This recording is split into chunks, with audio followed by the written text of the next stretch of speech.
3 scary true road trip horror stories. There's something uniquely terrifying about being stranded on an empty road in the middle of nowhere. No cell service. No witnesses. Just you, the darkness, and whatever might be lurking just beyond your headlights. Tonight, I'm bringing you 3 true stories that will make you think twice before taking that next road trip. These aren't urban legends or campfire tales. These are real experiences from real people who lived through absolute nightmares on America's highways. In our first story, a couple's romantic weekend getaway turns into a desperate fight for survival when they realize they're being followed through the Nevada desert. Our second story features a solo traveler who picks up a hitchhiker against his better judgment and discovers too late that some people should never be trusted. And finally, you'll hear about a family whose GPS leads them down a road that shouldn't exist, where they encounter something that defies explanation. Before we begin, if you enjoy terrifying true stories like these, make sure to hit that subscribe button and ring the notification bell so you never miss an upload. And if you make it through all 3 stories, drop a comment telling me which one scared you the most. ***. Now turn off the lights, put on your headphones, and whatever you do, don't look in your rearview mirror. This is Dark Whispers. Story 1. The Follower. Sarah and Michael had been planning their anniversary trip to Lake Tahoe for months. Both worked demanding jobs in San Francisco, and this weekend getaway was supposed to be their chance to reconnect, to remember why they fell in love in the first place. They'd rented a cabin by the lake, packed a cooler full of wine and cheese, and set out early on a Friday morning to beat the traffic. The drive started perfectly. They took Highway 50 through the Sierra Nevada, windows down, music playing, laughing at inside jokes that only couples who've been together for 5 years understand. Sarah had her feet up on the dashboard, painting her toenails a deep crimson. Michael kept stealing glances at her, thinking how lucky he was. They stopped for lunch in Placerville, a historic gold rush town with old Western-style buildings lining the main street. The burger joint they chose had checkered tablecloths and a jukebox that only played country music. While they ate, Sarah noticed a man sitting alone in the corner booth. He was probably in his mid-40s, wearing a stained denim jacket and a baseball cap pulled low over his eyes. What caught her attention wasn't his appearance. It was the fact that he wasn't eating, wasn't drinking, wasn't looking at his phone. He was just watching them. When their eyes met, he smiled. Not a friendly smile, something else. Something that made Sarah's skin crawl. "Hey, let's get out of here," she said, suddenly anxious to leave. Michael noticed the change in her mood. "You okay?" "Yeah, I want to get to the cabin before it gets dark." They paid their bill and headed back to their car, a blue Honda Accord they'd bought together 2 years ago. As Michael pulled out of the parking lot, Sarah checked her side mirror and felt her stomach drop. The man from the restaurant was standing in the doorway watching them leave. And next to him, parked at the curb, was a faded red pickup truck. "Did you see that guy?" Sarah asked. "What guy?" "The one from inside. He was staring at us the whole time we ate." Michael glanced in the rearview mirror. "I don't see anyone. You're probably just tired from the week. Once we get to the cabin and you have some wine, you'll feel better." Sarah wanted to believe him. She told herself she was being paranoid, that working 70-hour weeks as a prosecutor was finally getting to her, that she was seeing threats where none existed. They continued east on Highway 50, the landscape growing more rugged and beautiful with each passing mile. Towering pines lined the road, their branches creating a canopy that filtered the afternoon sunlight into golden rays. Michael found a classic rock station, and they sang along to Fleetwood Wood and the Eagles, the earlier unease forgotten. Then Sarah saw the truck. It was about 5 cars back, but she recognized it immediately: the faded red paint, the dent in the front bumper, the Nevada plates. The same truck that had been parked outside the restaurant in Placerville. "Michael," she said, trying to keep her voice steady, "that red pickup truck behind us. I think it's following us." "Babe, we're all going in the same direction. Lots of people head to Tahoe on Friday afternoons. Just watch it, okay? Tell me if it follows when we turn." For the next 20 miles, Sarah kept her eyes glued to the side mirror. The truck maintained its distance, never getting closer, never falling back. Other cars passed them. Other cars turned off. But the red truck stayed. When they reached the turnoff for their cabin, a small, unmarked road that led into the forest, Michael put on his turn signal and made the turn. Sarah held her breath, watching the mirror. The truck followed.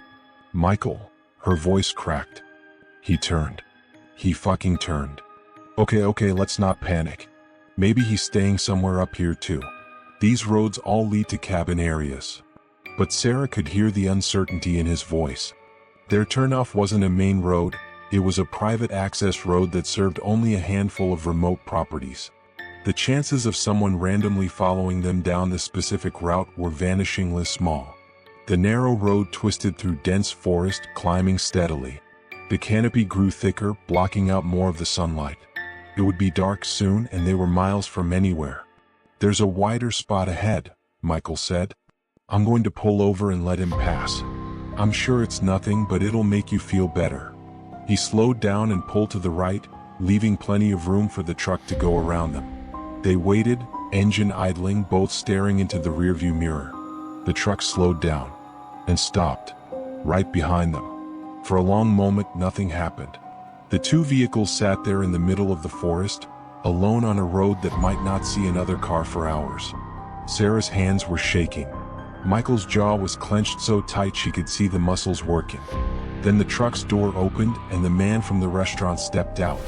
"Drive," Sarah said. "Michael, drive." Michael slammed his foot on the accelerator, and the Honda lurched forward, gravel spitting from under the tires. Behind them they could see the man running back to his truck. The chase began. Michael pushed the Honda as hard as he dared on the narrow mountain road, taking curves too fast, sending them sliding toward the edge where the ground dropped away into nothing. The truck was built for this terrain, heavy, powerful, with off-road tires that gripped the dirt road better than their sedan street tires ever could. It was gaining on them. "Call 911. Michael shouted. Sarah grabbed her phone, hands trembling so badly she could barely hold it. No signal. They were too deep in the mountains, too far from any cell tower. "There's no service.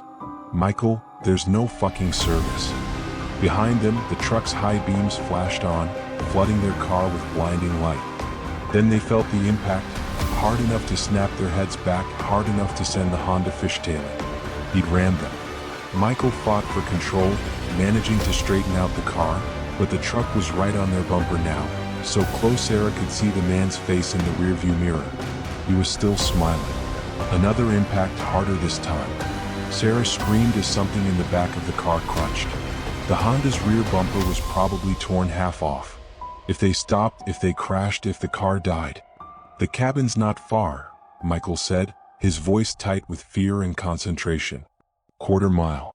If we can just make it to the cabin." The road bent sharply to the left. Michael took the turn wide, and for a heart-stopping second, Sarah felt the right side tires leave the ground. Then they crashed back down and Michael accelerated out of the curve. Behind them, the truck had fallen back slightly, but it was still coming.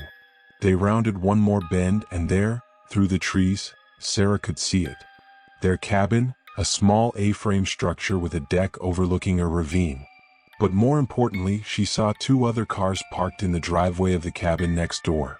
People. Witnesses. The neighbors. Sarah shouted, "Go to the neighbors."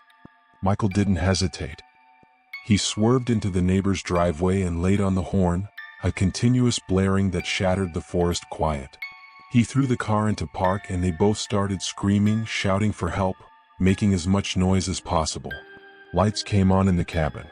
The front door opened and two men emerged, big guys, the kind who looked like they worked construction or logging. One of them had a rifle. The red truck appeared around the bend, but when the driver saw the armed men, saw Sarah and Michael surrounded by witnesses, he didn't even slow down. He just kept driving, disappearing around the next curve, taillights fading into the growing darkness. The neighbors called the police, who arrived 40 minutes later. Sarah and Michael gave statements, described the man and the truck in as much detail as they could remember. The officers took photos of the damage to their Honda, the crumpled rear bumper, the scratch marks that looked like claw marks, the dent in the trunk. But here's the thing that still haunts Sarah to this day. When the police ran the license plate number she'd managed to memorize, They found that the truck had been reported stolen 3 weeks earlier from a gas station in Reno. The owner was a woman named Patricia Hernandez. She'd been missing ever since her truck was taken. They found Patricia's body 2 months later, buried in a shallow grave off Highway 50, not far from Placerville. The police said she'd been killed the same day her truck was stolen. They never found who did it. They never found the man who'd followed Sarah and Michael through the mountains. But Sarah knows who it was. She sees his face sometimes when she's driving alone. That smile in her rearview mirror. And she wonders what would have happened if those neighbors hadn't been home. What would have happened if they'd made it to their isolated cabin with no one else around?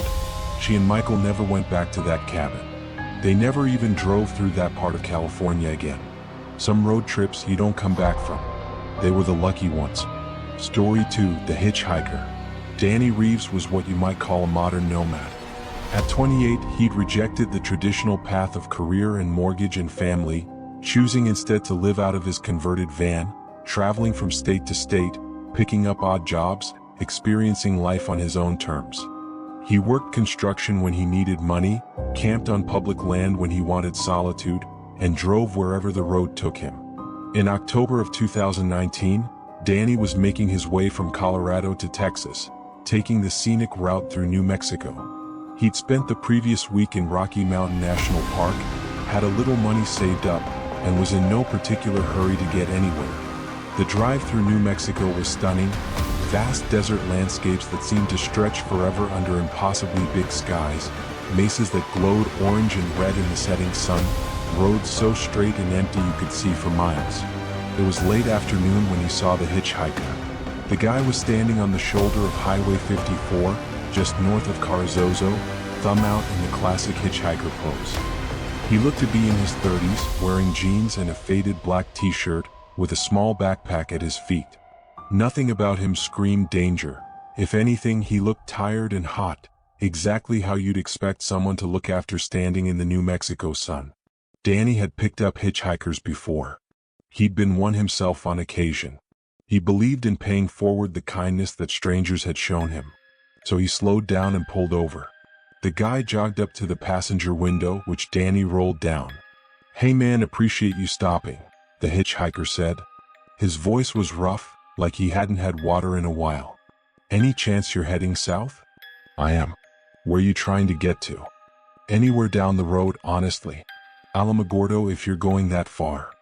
Alamogordo was about 90 miles south. Danny had planned to drive past it anyway. "Sure, hop in."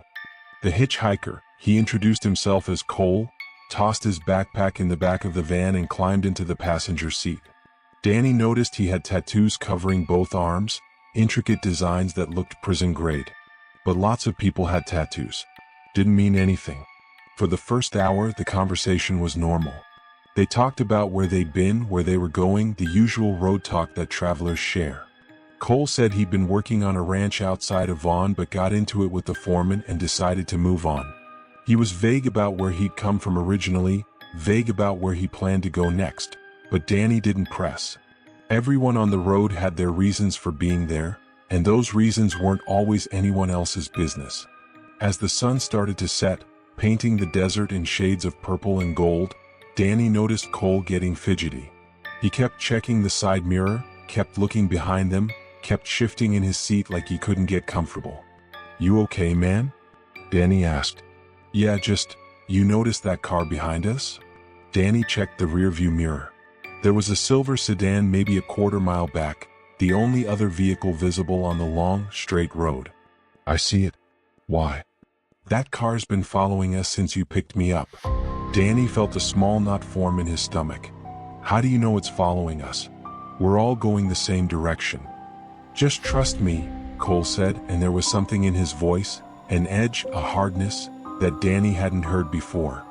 "That car is following us and we need to lose it." "Cole, what's going on?" Cole turned to face him, and Danny saw something in his eyes that made every alarm in his brain start screaming. The friendly, tired traveler was gone. What sat in his passenger seat now was something else, something coiled and dangerous. "I need you to speed up," Cole said quietly. "Now." "I'm not speeding up until you tell me what's." Cole reached behind him into his backpack, and when his hand came back out, it was holding a gun. Not pointing it at Danny, just holding it, letting Danny see it. "I'm not going to tell you again. Speed the fuck up." Danny's mouth went dry. His hands tightened on the steering wheel. Every instinct told him to slam on the brakes, to bail out of the van, to run into the desert and take his chances. But the gun changed everything. The gun made those instincts irrelevant. He pressed down on the accelerator. The van was a 1996 Ford Econoline, and it hadn't been built for speed. Danny got it up to 80, then 85, the engine whining with the effort. In the mirror, he saw the silver sedan accelerate too, maintaining its distance. "They're still back there," Danny said, his voice shaking. "Who are they? What did you do?" Cole didn't answer. He was watching the mirror intently, gun resting on his lap. They flew past the small town of Oscuro, just a handful of buildings clustered around the highway. Danny thought about pulling over, trying to get help, but what would happen? Cole had a gun. People would die, maybe including Danny. The desert was getting darker now, the sun nearly gone. In the gathering twilight, the road ahead looked like it went on forever, a ribbon of asphalt cutting through nothingness. Danny had never felt more alone. "There," Cole said suddenly, pointing to a dirt road that branched off to the right. "Turn there." "That's not a turn." Danny yanked the wheel, and the van skidded onto the dirt road, gravel pinging against the undercarriage. Behind them, the silver sedan made the turn too. The dirt road was rough, full of potholes and washboard ridges that made the van shudder and bounce. Danny had to slow down or risk breaking an axle. In his mirror, the sedan was getting closer. "Faster!" Cole shouted. "I can't. I'll destroy the van." "Better the van than you."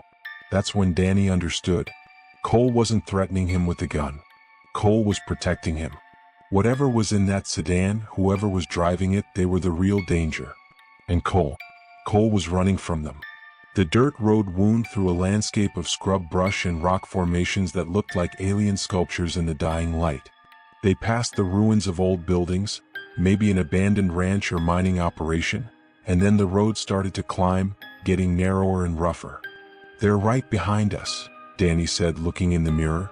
The sedan was close enough now that he could see two figures inside, though he couldn't make out any details in the gloom. Cole rolled down his window and leaned out, gun raised. The first shot was so loud in the enclosed space of the van that Danny's ears rang. He saw the sedan's windshield spiderweb, saw the car swerve sharply to the left. "Keep driving," Cole shouted, firing again. The sedan's response came immediately, bullets punching through the back of Danny's van, tearing through the thin metal like it was paper. Danny heard them whiz past his head, heard one smash into the dashboard, heard another blow out the back window in a shower of glass. He was screaming now, barely in control of the van as it bounced and slid over the rough road.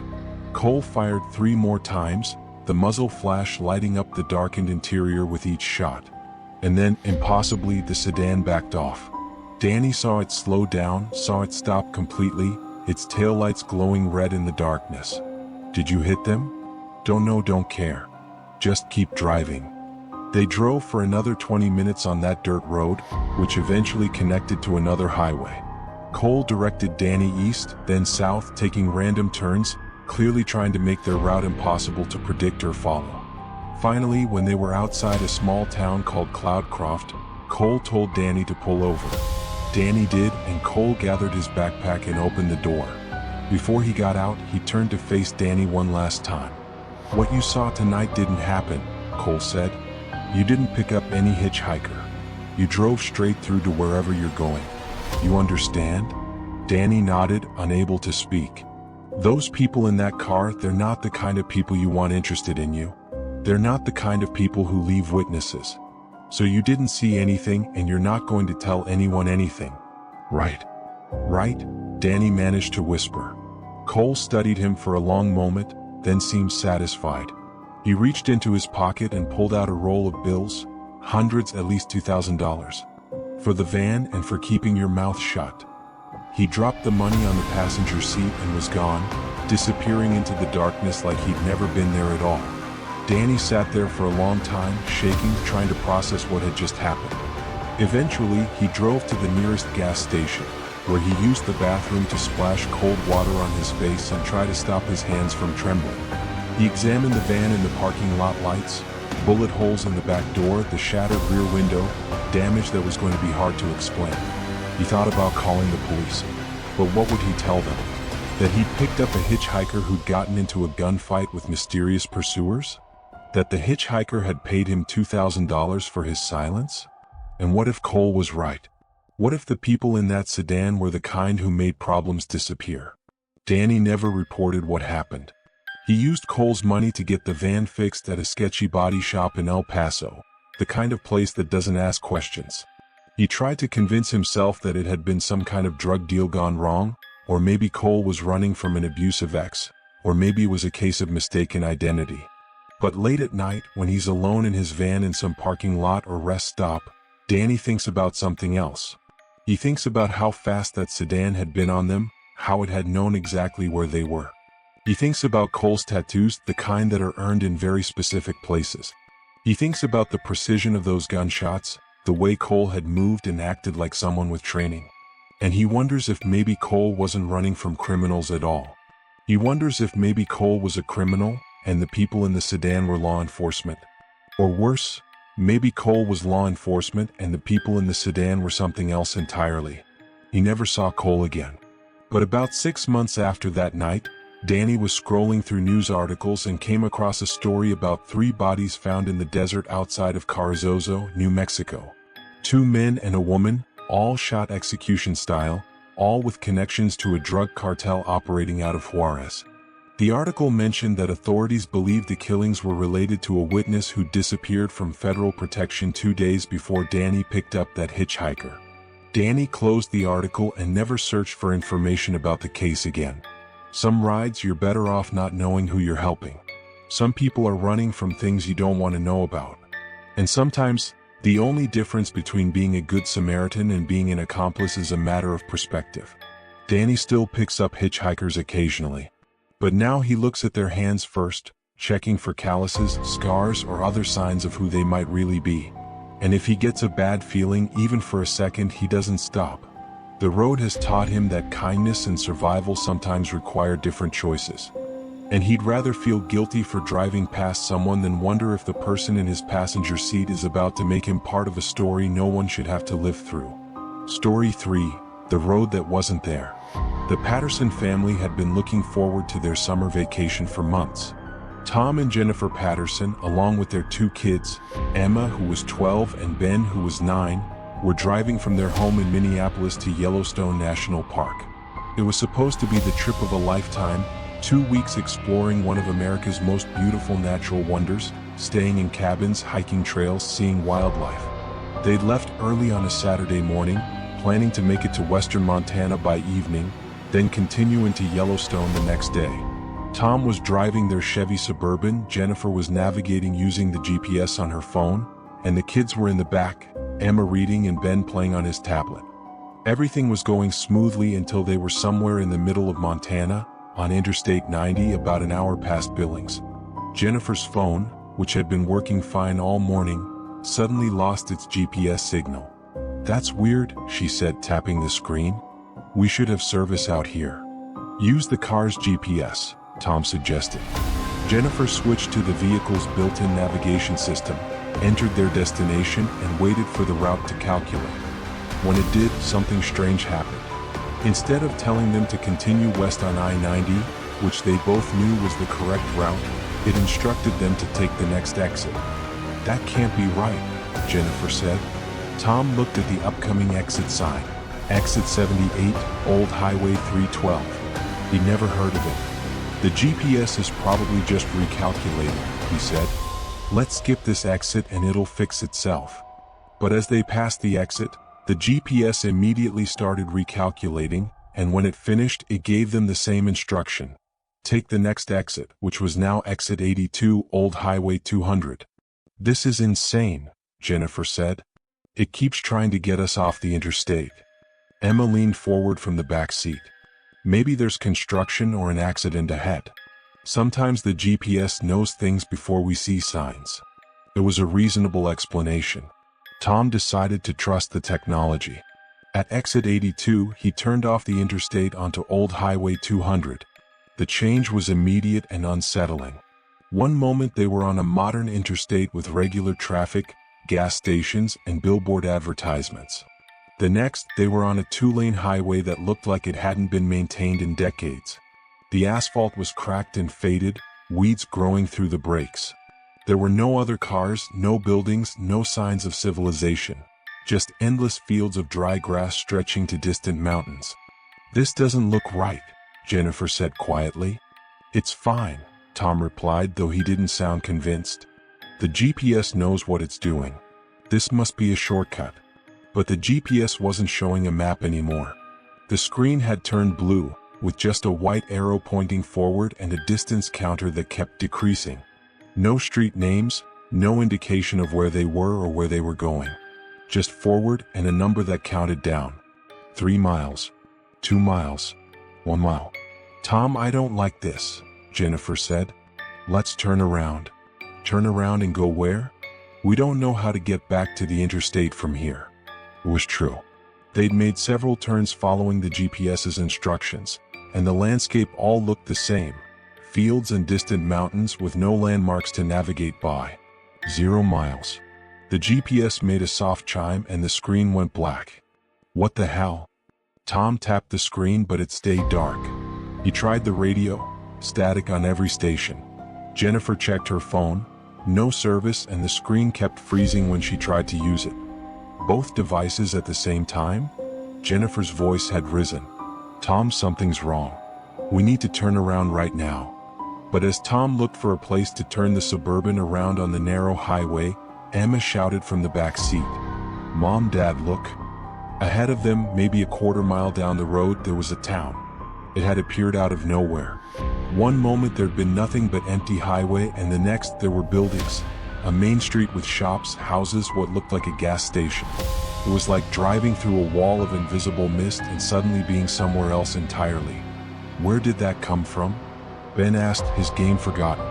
Tom slowed the Suburban to a crawl as they entered the town. The sign, faded and weathered, read, Ashwood, Montana. Population 342.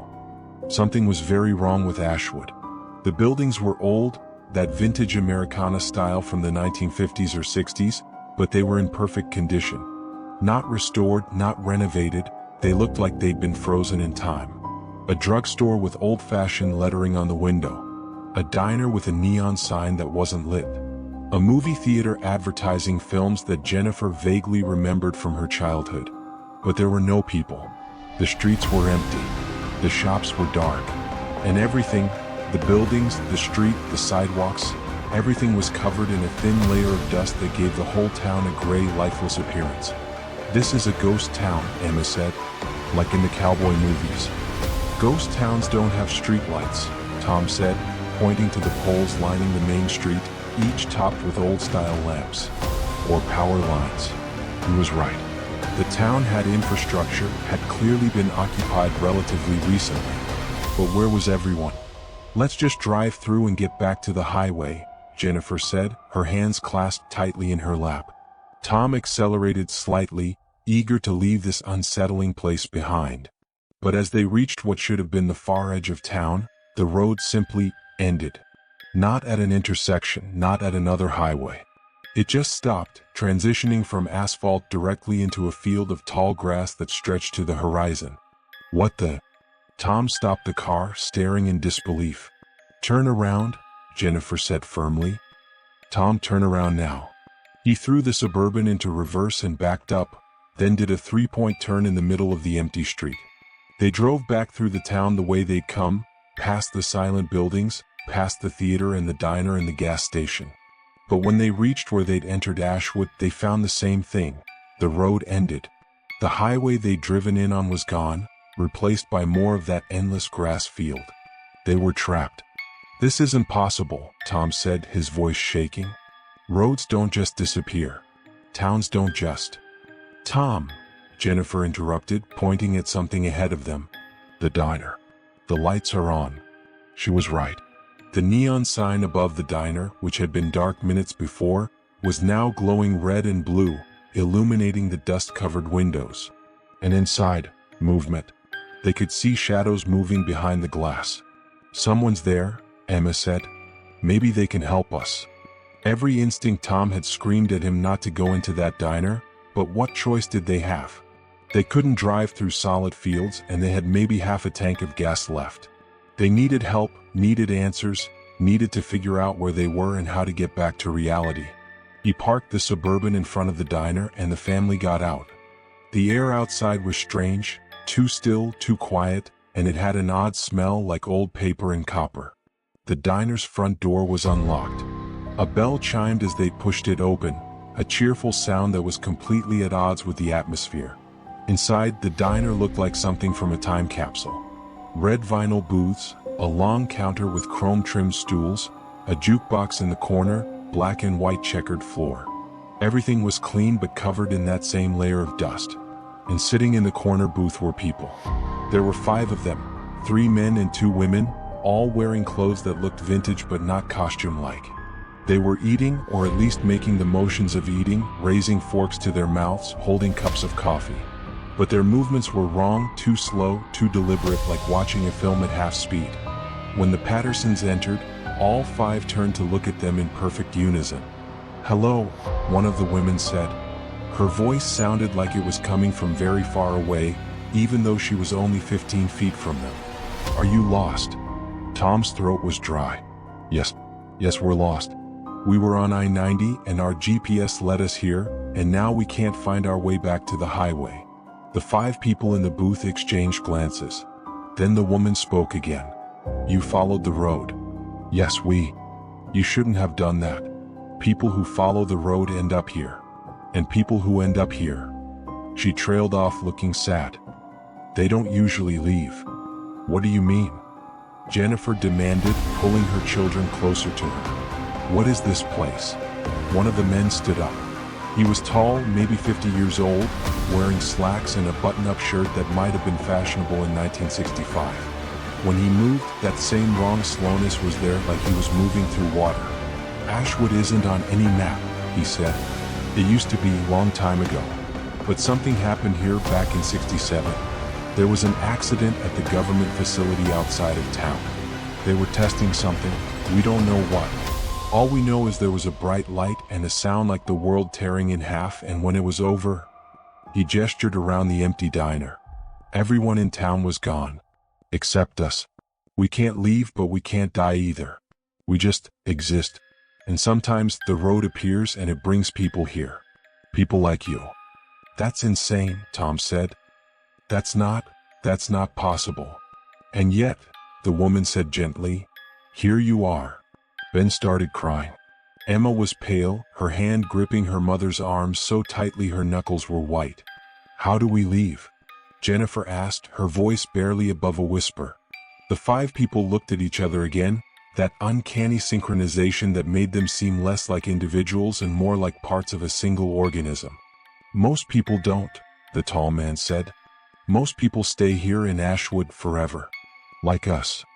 But some do leave," the woman added quickly, seeing Jennifer's expression. "Some do. If you're strong enough. If you want it badly enough." "Tell us how," Tom demanded. "The road brought you here," she said. "The road can take you back. But you have to reject it. You have to refuse to accept that you're here, refuse to accept that Ashwood is real. Most people can't do it.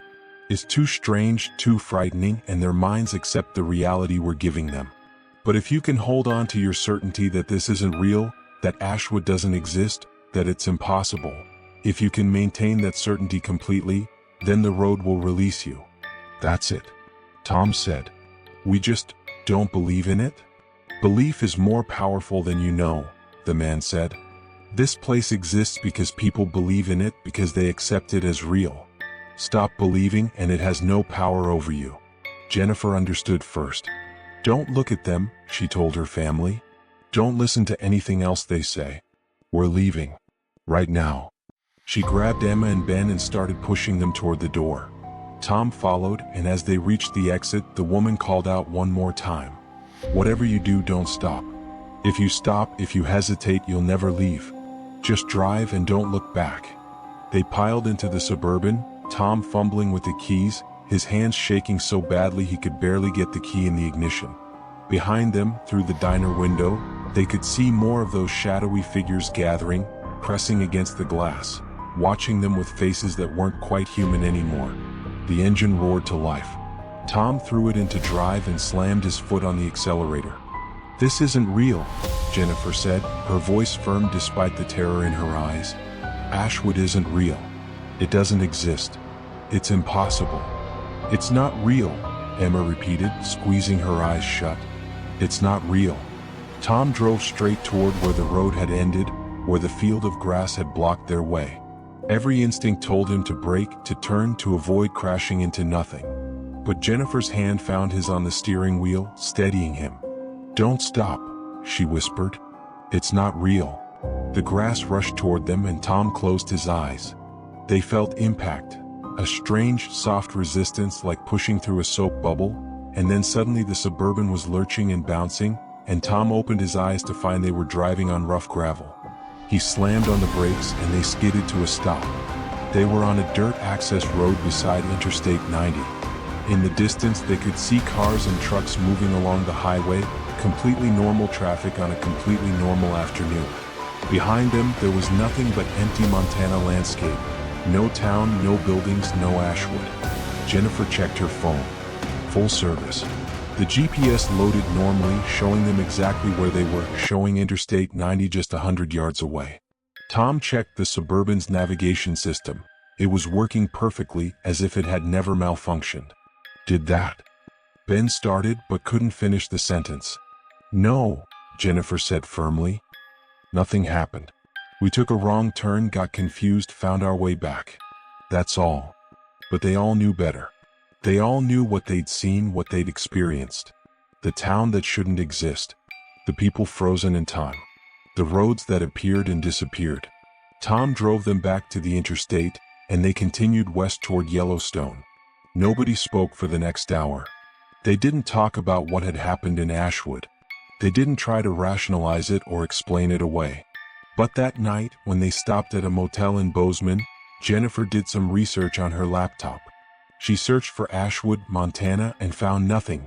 No town by that name, no history, no records. She searched for government facilities in Montana in the 1960s, and found dozens of references to secret projects, Cold War experiments, things the government still won't fully acknowledge. And then she found something that made her blood run cold. A declassified document from 1967, heavily redacted, that referenced an incident at a research facility in eastern Montana. The document mentioned a temporary displacement event and localized reality distortion. Most of the specifics were blacked out, but there was one line that was readable. All personnel and nearby civilian populations successfully evacuated. Containment protocols established. Site remains unstable but isolated. Jennifer closed her laptop and never searched for anything related to Ashwood again. The Patterson family completed their trip to Yellowstone. They saw geysers and hot springs, bears and bison, took hundreds of photos and made memories that should have lasted a lifetime. But even in the most beautiful moments, there was a shadow over everything. Every time they got in the car, every time Tom started the GPS, there was a moment of fear. What if it happened again? What if this time they couldn't escape? They never took another road trip together. The next year, when vacation time came around, they flew to Florida and stayed at a resort. The year after that, they went to Europe. Any trip that required long drives on remote highways was off the table. Emma had nightmares for months, dreams where she was walking through an empty town, searching for her family, knowing they were there somewhere but unable to find them. Ben became obsessed with maps, collecting them, studying them, trying to find evidence of places that shouldn't exist. He'd trace highways with his finger, looking for gaps, for anomalies, for roads that went nowhere. Tom still wonders about the people in that diner. Were they real? Had they really been trapped there since 1967? Or were they something else? Echoes, projections, warnings? And the woman's words haunted him. Most people don't leave. How many other families had followed that road? How many had gotten trapped in Ashwood, unable to reject the reality of what they were seeing. How many cars were parked on those dusty streets, their occupants sitting in booths at the diner, moving in that slow, underwater way, waiting for something that would never come? Jennifer has her own theory, one she's never shared with anyone. She thinks Ashwood is like a trap, a predator that lures people in and feeds on their belief, their acceptance, their willingness to give up on the world they know. The more you believe in it, the more real it becomes until you're part of it too. She thinks they escape because they refuse to play that game, refuse to accept the impossible even when they were standing in the middle of it. But late at night, when she can't sleep, Jennifer thinks about something else. She thinks about that moment when Tom drove toward the field, when they pushed through that strange resistance and suddenly found themselves back in the real world. For just a second, just the briefest instant, Jennifer looked back. And she saw it, Ashwood, still there, buildings and streets and that glowing diner sign. She saw people standing in the street, dozens of them, all watching the suburban disappear back into reality. And she recognized some of them.